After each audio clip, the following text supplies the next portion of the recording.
Hi guys, happy Wellness Wednesday, and this is our first Ask Nas Wellness Wednesday video, uplifting life together, and I'm super excited about this.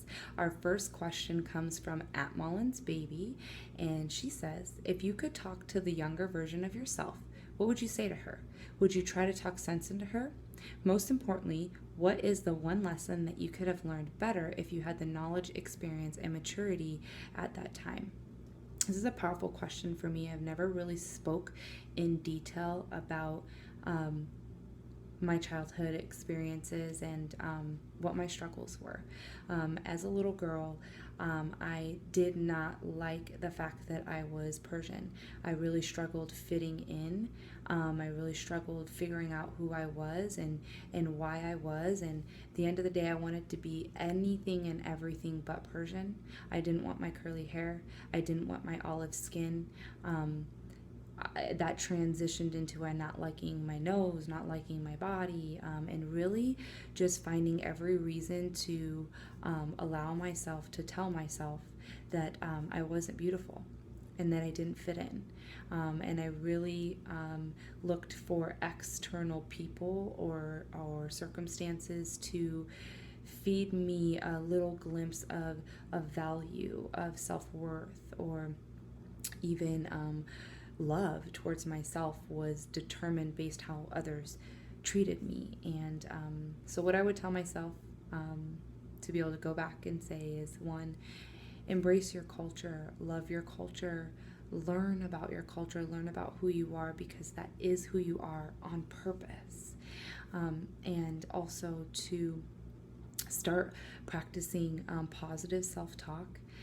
Start practicing what you're grateful for. Start telling yourself what you love about yourself. There were so many great things that I was able to accomplish as a little girl, and a lot of strengths that I had that I really just ignored. And reflecting back on it, I'm more proud now than I allowed myself to be then.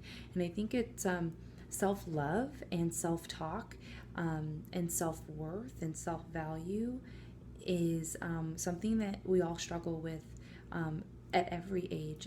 I would be lying if I told you that I've perfected this or that I'm 100% consistent on this, but I do know how to bounce back. I do know how to use affirmations to help myself get back on track with my mindset. But at the end of the day, the message that I would want myself to learn, and for all of you to also reflect on and take in and think about is, one, you're perfectly imperfect. Your imperfections are what make you unique, and your uniqueness is what makes you beautiful. Give yourself the love that you would want to receive from others. And when you're fulfilled with your own self-love, you find your own self-value, you find your own self-worth, and within that is what allows the energy for others to be attracted to you, to give you that unconditional love and that value and that worth. It all truly does start with how you treat yourself, how you talk to yourself, and how you love yourself. So remember, you're perfectly imperfect, and your uniqueness is what makes you beautiful. Thank you so much for allowing this space for me to be vulnerable and to talk about an area of my life I've actually never spoke about in detail. So continue to send your questions, you guys.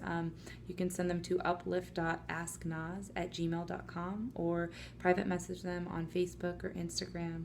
Please share, like, comment. Somebody in your circle, in your life, could be struggling with this to this day. Or there could be children in your life that need an example of understanding this area. At the end of the day, our children truly make our world. They make our future. And we need to act and show how to treat ourselves because they see what we do and not what we say. And although I don't have children, I absolutely own that responsibility for the children that surround me at our Stick to It Fitness family, just in my surroundings, my niece, my new nephew that's coming, and for my future children, being that strong foundation of self-love will teach so much more love for our future. So thank you.